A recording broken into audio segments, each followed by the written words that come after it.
नमस्कार, बहुत स्वागत है आप सभी का। न्यूज़ 18 इंडिया देख रहे हैं आप। मैं हूं आपके साथ मोनिका ठाकुर। कच्चा चिट्ठा की शुरुआत आज एक ऐसी खबर के साथ जिसके बाद अब कहीं ना कहीं डोनाल्ड ट्रंप के इरादे जो हैं ईरान को लेकर साफ होते हुए नजर आ रहे हैं। डोनाल्ड ट्रंप और नेतन्याहू ने जब से ईरान को सबक सिखाने की कसम खाई है, तेहरान से लेकर शिराज और इस्फहान से लेकर मशहद तक ईरान के कई शहरों में खतरे का सायरन बजने लगा है। ट्रंप के इरादे बता रहे हैं कि वो अगले 24 घंटे के अंदर कोई बड़ा कदम उठा सकते हैं।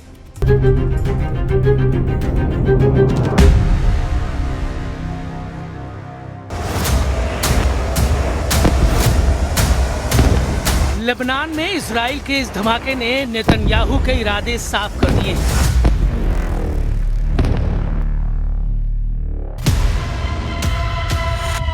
मैसेज साफ है कि बम और जहाज अमेरिका का होगा, फाइटर जेट का पायलट इजराइल का होगा और अगला टारगेट बनेगा ईरान। अमेरिका और इजराइल ईरान के खिलाफ ज्वाइंट ऑपरेशन करेंगे। इसका इशारा डोनाल्ड ट्रंप की तरफ से किया गया है। इस वक्त ईरान की 3 ताकत इजराइल और अमेरिका के निशाने पर है। पूरी दुनिया इस ताकत के बारे में जानती है। तेहरान से लेकर तेल अवीव तक ताकत को दुनिया ने महसूस किया है और ईरान के कोने कोने में ये ताकत पूरे दमखम के साथ बता रही है कि हिंसक प्रदर्शन को बर्दाश्त नहीं किया जाएगा।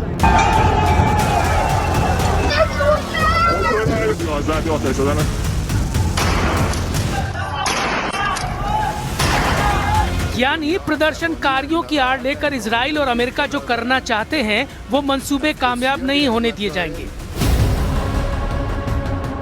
ईरान की लीडरशिप इस वक्त ट्रंप और नेतन्याहू के टारगेट पर है। दूसरे नंबर पर ईरान का परमाणु कार्यक्रम है जिसे मिटाने की कसम ट्रंप और नेतन्याहू दोनों ने खाई है। और तीसरे नंबर पर है ईरान की मिसाइल पावर जो नेतन्याहू को बहुत ज्यादा परेशान कर रही है और इसका तनाव अब ट्रंप को सताने लगा है। If they will continue with the missiles, yes. The nuclear, fast. Okay? One will be yes, absolutely. The other will do it immediately.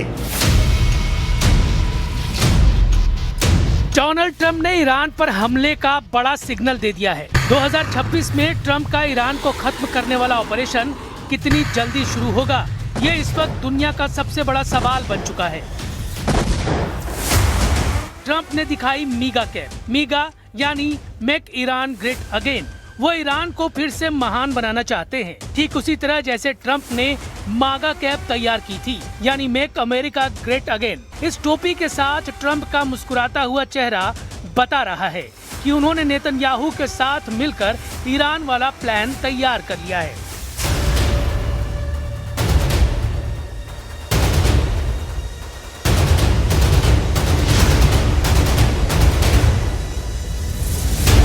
Israel के फाइटर जेट्स को फिर से तैयार किया जा रहा है। बम लोड कर दिए गए हैं।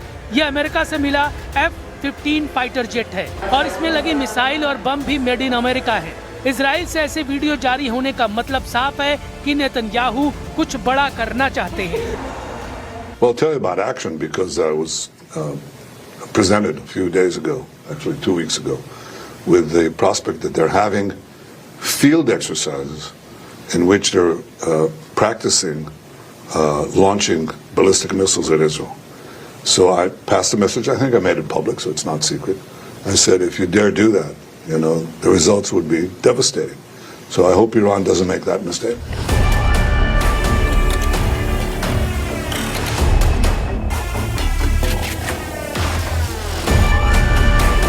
नेतन्याहू की वार्निंग के साथ साथ में डोनाल्ड ट्रंप की पहाड़ तोड़ धमकियां भी हैं, जो जून 2025 में ईरान के परमाणु ठिकानों की तबाही को समेटे हुए हैं। यही वजह है कि ट्रंप की धमकियों को ईरान गंभीरता से ले रहा है। उसके कमांडरों की मीटिंग रोज हो रही है। वो बार बार चेक कर रहे हैं कि नेतन्याहू को कहीं फिर से जून 2025 जैसे युद्ध का लाइसेंस तो नहीं जारी कर दिया गया। अब ईरान में हिंसक प्रदर्शन खमेनी के दुश्मनों को नया मौका दे रही है, जिसका फायदा सबसे ज्यादा डोनाल्ड ट्रंप और नेतन्याहू ही उठाना चाहते हैं। सवाल है कि क्या अगले 24 घंटे में ईरान पर सबसे बड़ा हमला होगा या फिर 2026 में जनवरी के महीने में ईरान में कुछ बड़ा होने वाला है, जिसकी तैयारी खुफिया तरीके से की गई है और इसे ही ट्रम्प का जनवरी जैकपॉट कहा जा रहा है।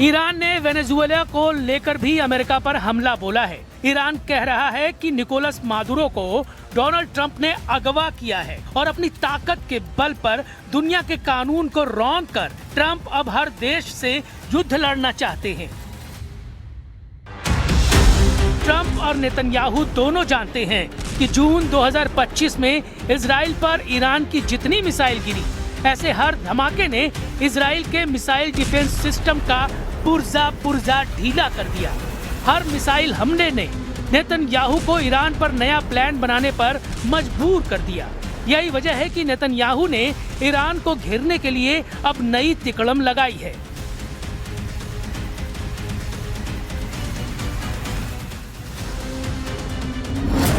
नेतन्याहू ने कहा है कि ईरान के मिसाइल कार्यक्रम पर रोक लगनी चाहिए और उसे 480 किलोमीटर से ज्यादा रेंज की मिसाइल नहीं बनाने दिया जाए। मतलब साफ है कि नेतन्याहू ईरान की मिसाइलों से घबरा गए हैं जो 1500 किलोमीटर या उससे ज्यादा रेंज रखती हैं, क्योंकि ईरान और इजराइल की दूरी भी 1500 से 1800 किलोमीटर की रेंज में है। यही वजह है कि नेतन्याहू चाहते हैं कि ईरान के पास 480 किलोमीटर की रेंज वाली मिसाइल हो ताकि वो इजराइल तक ना पहुंच पाए। 13 जून 2025 को ईरान पर हमला हुआ था और उसके बाद 12 दिन तक दोनों तरफ से एक दूसरे पर हमले हुए थे। हमले दिन रात हो रहे थे। एक तरफ से फाइटर जेट तो दूसरी तरफ से बैलिस्टिक मिसाइल दागी गई।